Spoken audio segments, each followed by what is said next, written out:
End up buying Boss Man's old investment Oh, property. Yeah. Did elaborate on was it working? There was a reason it was quite cheap. Yeah. Bathrooms wasn't working, but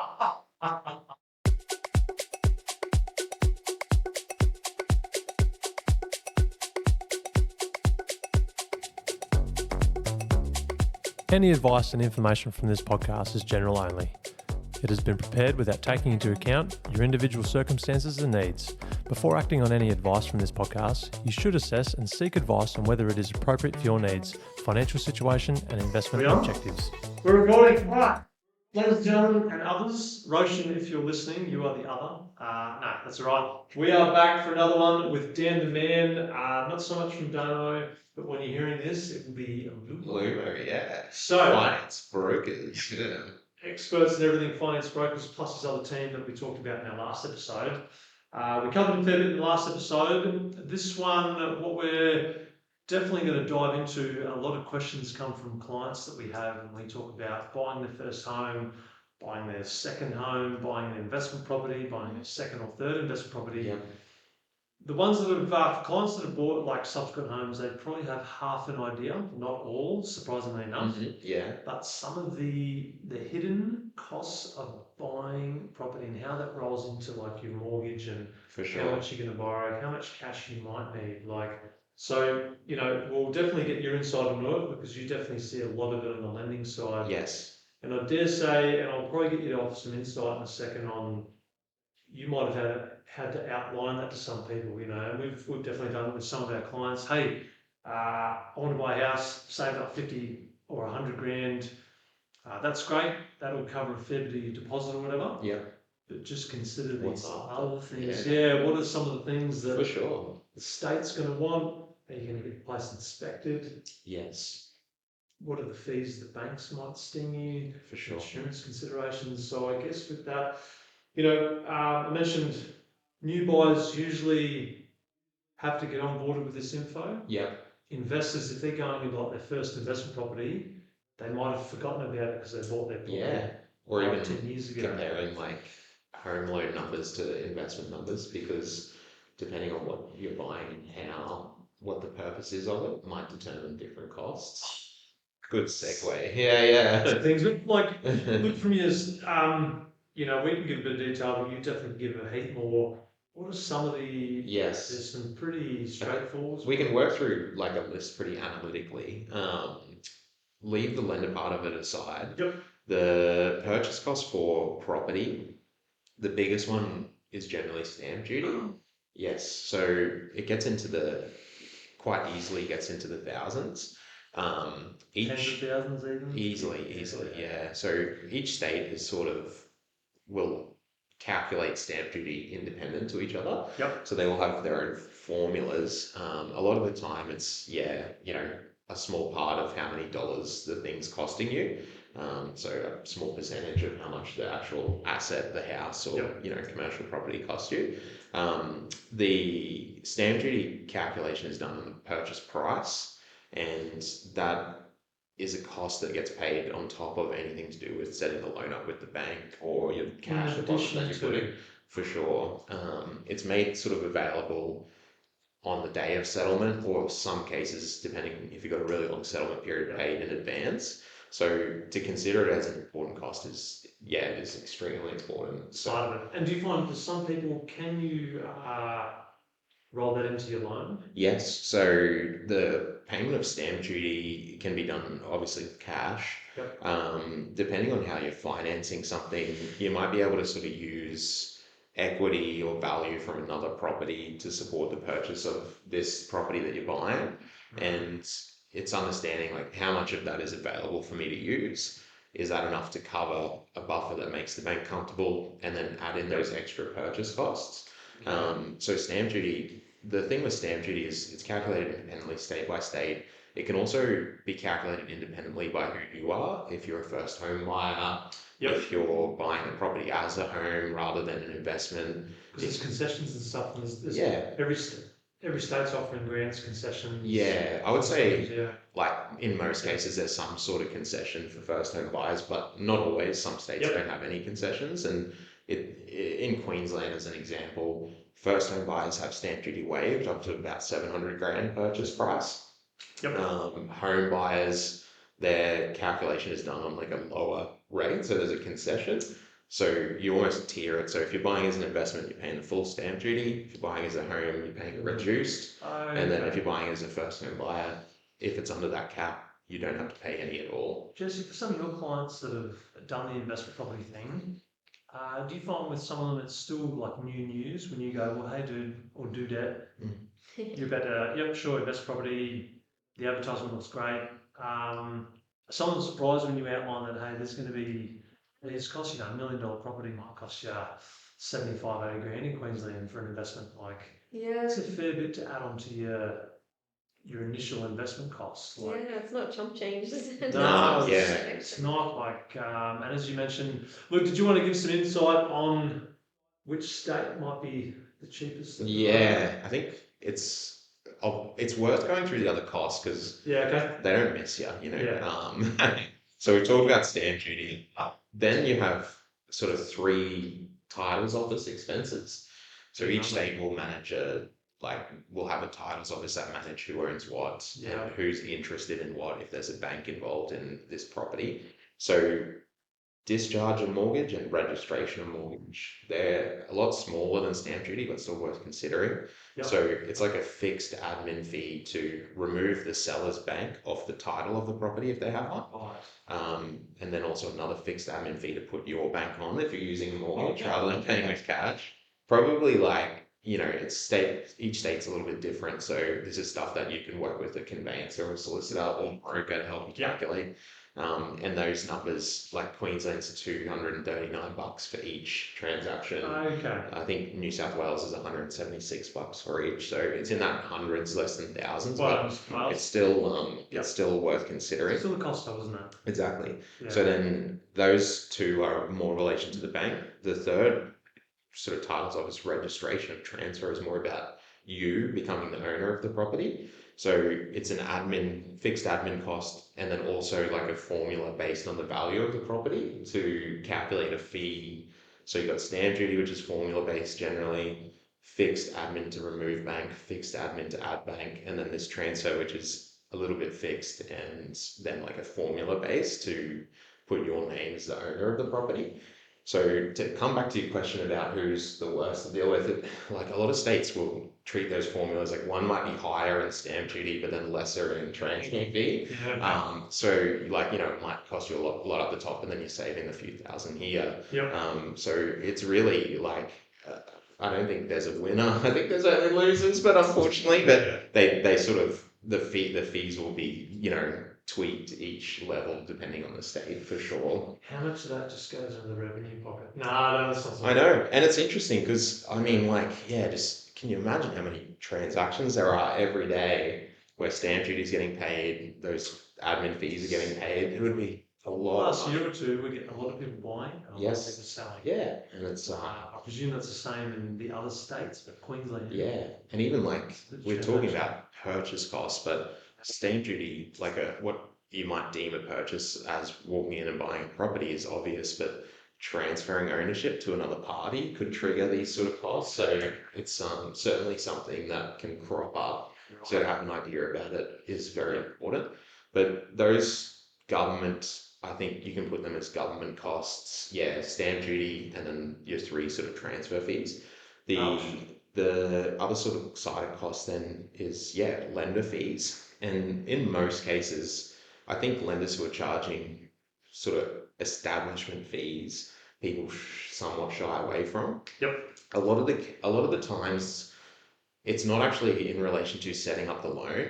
In most cases, the kind of fee to sort of kick things off is actually the bank paying a solicitor to act for them when the property settles. Okay. So I don't want to say it's worth it because, let's not go there. But you're sort of paying for a third party solicitor to handle your settlement. Yep. And that you could deem that to be a good thing. Like, if someone's doing this every day and they're really good at it, then that sort of $300 establishment fee might be worth it to you over a bank trying to handle that settlement in-house. Yep. It's those levers that you sort of choose to pull, like we need a bank that's going to turn our loan around really fast and not make a single mistake on settlement. We'll go this avenue. They might charge a setup fee for the solicitor, but it's sort of worth it because you're getting a more premium experience. So that sort of setup fee, it's often not just the bank saying, "Hey, we're going to charge you $300 to come in." It translates to a service, Yeah. I guess. Yeah. Not defending them, but then bank establishment fees vary with lenders. So some will just charge those type of, like, if you come on board, we're going to slug you on the way in. A lot of the times that fee miraculously gets dropped. Oh, we're so excited to have you as a customer. Like it's like a fake, welcome to the family. Yeah. So it's a good easy lever for them to pull to remove. So I mean, brokers generally have a good feel for when that's going to happen, and you can know in advance of time. The establishment fees, we're talking mostly about home loans here, but when you kind of get into more commercial lending, establishment fees can kick in more significantly. Yep. Banks see that there is a lot more administration in, deciphering that type of lending. So they might charge, much more significant value of fees. Oh, so establishment fees. And then as we sort of have covered bank establishment fees, a good segue there is property valuations. So when you're buying a property, it's really handy for you to feel comfortable that you're buying it for what it's worth. Okay. The bank needs to know that sort of thing. They So do their own due diligence, or definitely, they're yeah. not going to lend you money for something that's worth 40% that sort of thing. Yeah, exactly. Yeah, okay. And it's and yeah, so their diligence is getting the house valued or Yep. the property valued. And in sort of home lending, home purchase cases, most of the time the bank can kind of cover that for you. When you're Okay. looking at that tier one sort of like Yep. well-known bank name space, if you're sort of struggling to get lending through them because of certain situations in your life and you have to go with other lenders, some might then pass on that cost to you. If you go nuts with ordering valuations, then they might charge you because you're just Yeah. squeezing the system for it. So valuation cost is important.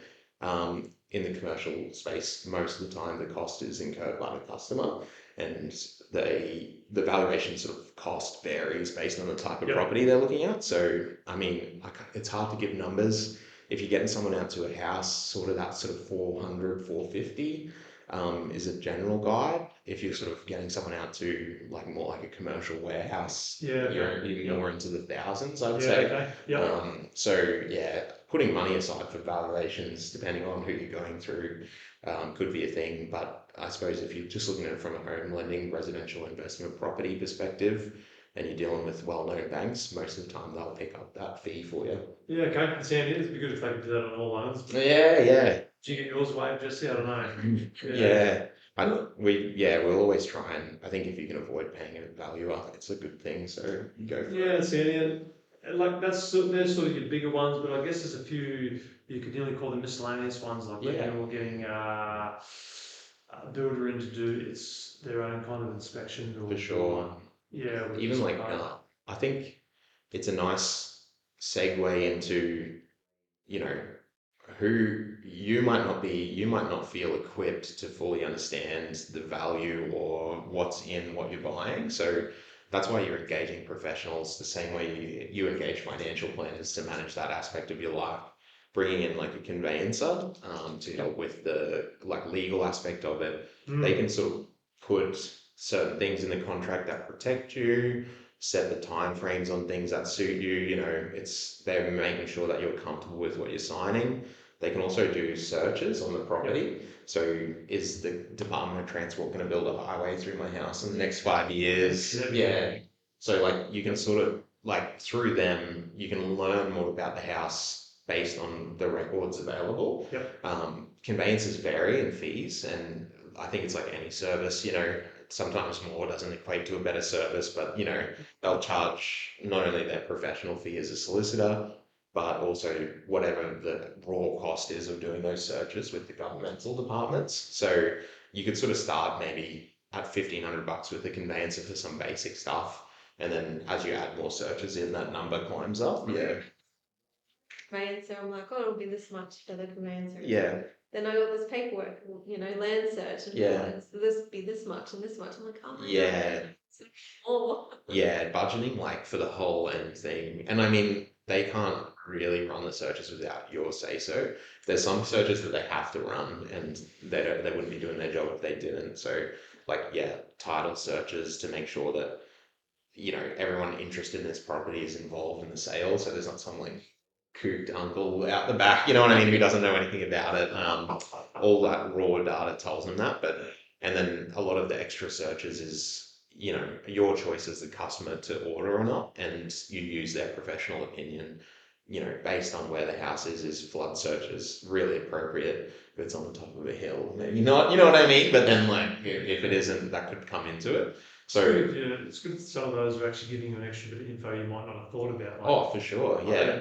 it's in a massive flood zone. Oh, okay. Yeah. Yeah, it's And because not everyone covers that when they're researching property. no, yeah. That's the thing, I guess that, let's work with professionals who do this all the time.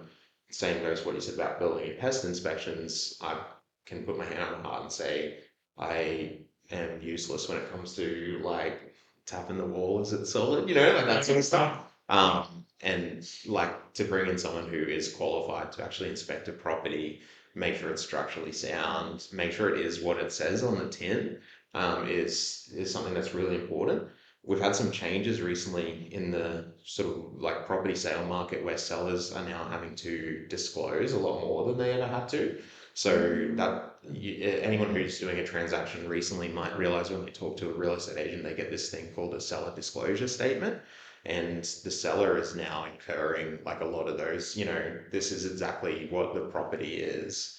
So the buyer doesn't have to incur some of those original costs. They might even I think a lot of the cases we're seeing too is sellers are even paying for a independent building and pest to have as part of a package to say, we want to sell this quickly, here's the whole show, make your decision sort of thing. So I think J-Mac, her first property she bought might have come with some surprises. Care to elaborate? yeah.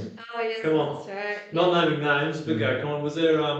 Was your house fully functional and beautiful as you think? Not like in the pictures, just You creepy crawlies, yeah. For a house, and I want a bit of a cheapie, Yeah, of This was course. before COVID when the prices were kind of a bit lower in Townsville. For and- sure. you wanted cheaper than cheap. Yeah. Carry on, please. Miss. And Yeah. end up buying Bossman's old investment Oh, property. yeah. Thanks. Yeah. Dare to elaborate on was it? There was a reason it was quite cheap. Yeah. Bathrooms wasn't working, but we knew each other, so he was very upfront with it. But I can imagine it'd be a bit of a shock if you went to go buy a house and they're like, "Oh, only one of the rooms are working." Yeah. So Jessie on the street, they were the only ones that had to go to the long drop dug out the back. Yeah. Wind the clock back 40 years. Yeah. I like it. Toilets. Yeah. Throw the toilet paper across the yard. Saving $500. That's not The building. No, it's not. Yes, that sort of, I think, like, you kind of, it's like anything. I don't really like any airlines, but sometimes when you're sitting in that Jetstar seat, you just wish you paid that extra $100 for something a bit more comfortable. Like some of the initial costs, you might think like, yikes, this is all adding up, but a lot of them can be really valuable. So when you come out the other end on an experience, you know what I mean? Like you're covered and you're not in for any surprises. It's nice. The government's definitely spruiked and released a bit in the last several months about getting people on the market, and especially on the lender's mortgage insurance side, which is another cost. There are some incentives out there now, but some people still incur them, especially if it might be like their subsequent property. They might not have come up with that magical kind of 20%. Yeah. While lender's mortgage insurance definitely comes in, and that. Are you finding that with some of your clients that are doing the second or third home? Yeah. Let's just say the equity isn't quite there to use and they haven't got the cash. Are they picking up that LMI? Yeah. I sort of feel like we could go on really deep about this. I'm going to say something to make it short. I just love cycles. Like we're in such a cycle of, values are going up. Everyone's talking about property at every barbecue. The market is then reflecting that of like lenders offering 10% deposit, no LMI for non-first home buyers. So that it's this whole search forward of things are getting expensive. You might not have the cash to buy it. Here you go. Here's an option to save you cost to then keep it going. Yep. So will it last forever? Probably not. Lenders mortgage insurance probably haven't been doing a whole ton with. Maybe based on where we are in the world, property values have just gone up an insane amount. So people who do have existing properties are realizing lots of equity. So that can kind of bridge the gap in place of having to pay LMI. Yep. First home buyers, there's some government sort of schemes available that allow them to enter the market with lower deposits. You can use your parents' equity as a child.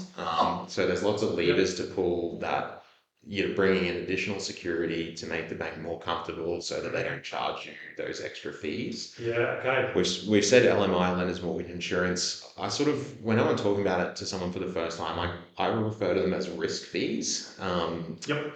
The banks they don't love residential property. They love making money off you owning the residential property, lending for it, but they never really want to own it. So if you stop making your repayments, whatever hits the fan, and they have to step in and take ownership of that asset to then sell it to cover themselves.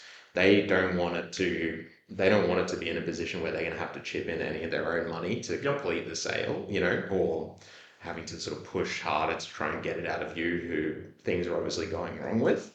So that traditional, we need a 20% buffer of something so that if we have to take ownership of this, then we can get rid of it without too much pain. 20% can be cash, it can be equity from another property, which moves the chain onto that property. It can be equity out of parents' property. So it's creating a buffer so the banks are happy. The risk then is if you don't have that extra buffer, then you'll still be able to lend through most banks, even down to as little as a 5% deposit. But then you're deemed riskier and riskier the closer you get to that. And it's sort of like, we're going to slug you with huge fees then because we deem it as risky. The fee in most cases is you're sort of paying for an insurance policy the bank takes out on you. And if you fall and you stop making your repayments and have to step in, that insurance then kicks in to kind of bring that buffer back for the bank, so they're not left with a 15% gap when they sell the property, sort of thing. So it can get really expensive. I think it's a really good indicator of, you can knuckle down a bit, save a bit more. This might be the right thing for you if it's going to be astronomical prices. You've had a few clients like that, Jessie, starting out. They've tried to tap into the 5%. Yeah. Definitely. Quick math. 5% deposit leaves how much of a loan? 95%. Yeah. I can do that math. 95%. That's juicy. The loans can get pretty big, and then we talk about this all day. It's we're sitting in our chairs. It's easy for us to go, that's a big loan, but then you turn around in 6 months and the value's gone up 100 grand. So maybe we're the idiots, but I think the whole thing is about what's the repayment going to be? Am I comfortable making that? Do I understand that markets fluctuate? It's not always going to be like this. So once you tick all those boxes, it's sort of less about, what it is to enter. It's more about your knowledge and your understanding and your comfortability making the repayments, I think. So, but Finding people coming in asking for a 5% deposit. Just naturally, I mean, we all sort of probably could be good examples. Buying our first houses, I'm going to generalize, but all of them were under 500,000, I'm assuming.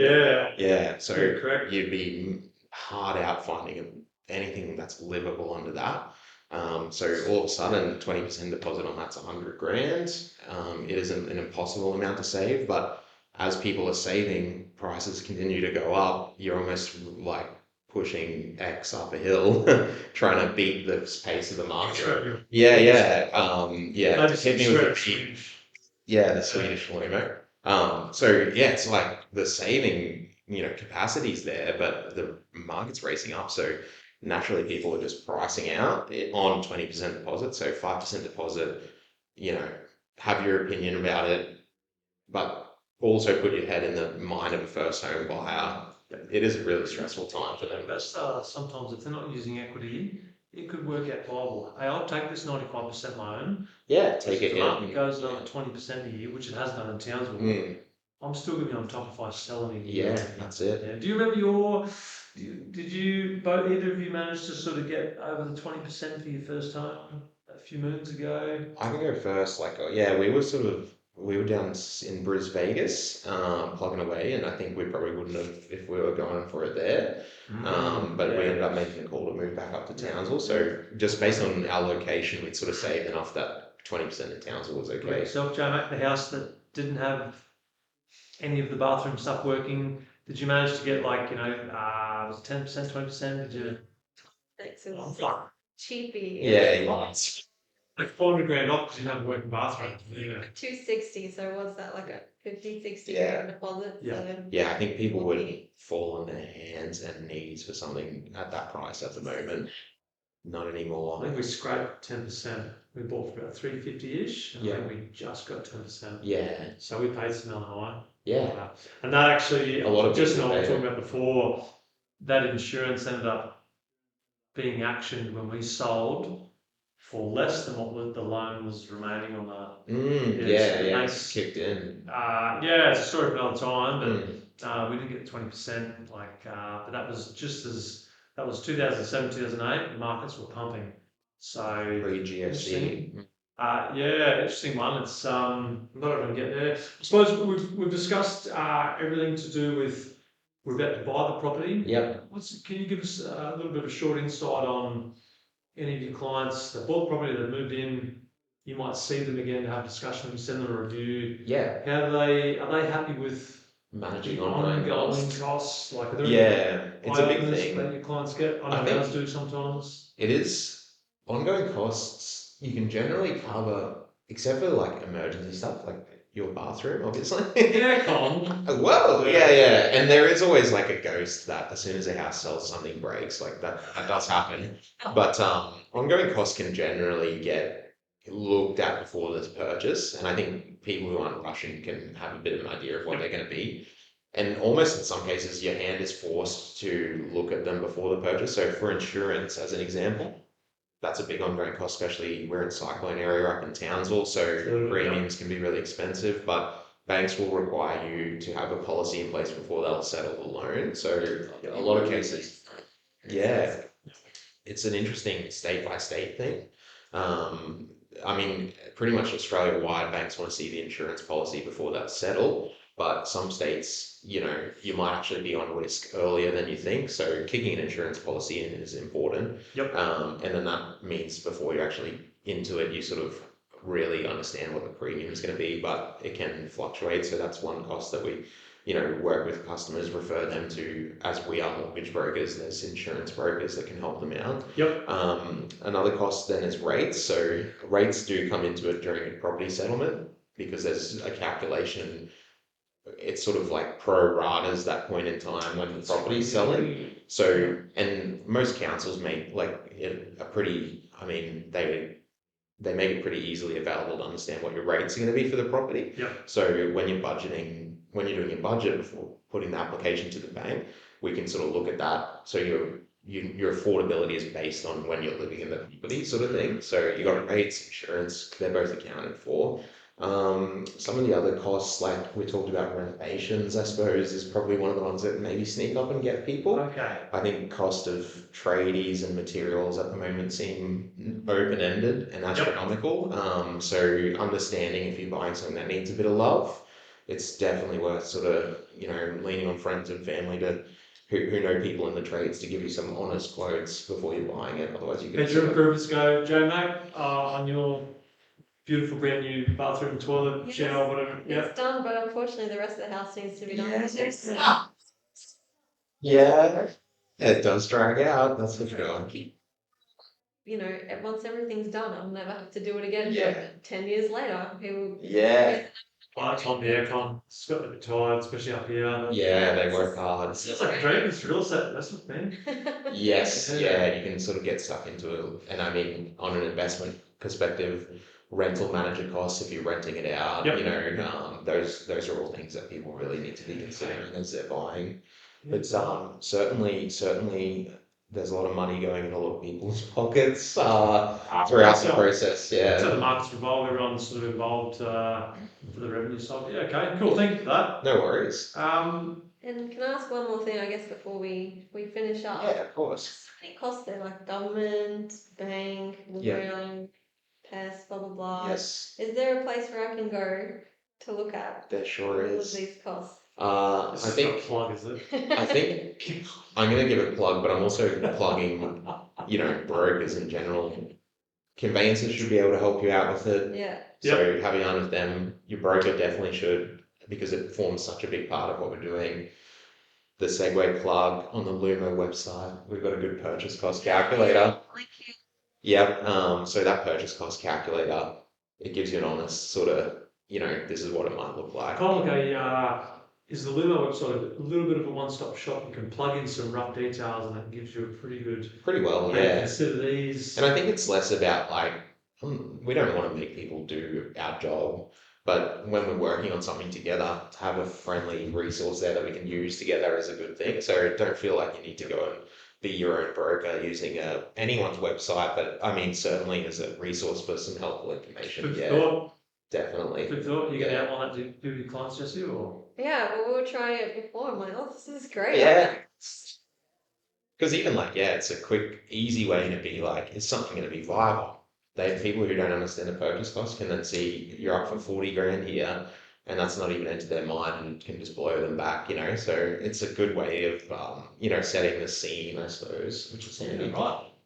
Cool. Food for thought. It's pretty insightful actually. There was a fair bit there I wasn't all over. So that's It's really interesting. Yeah. All right.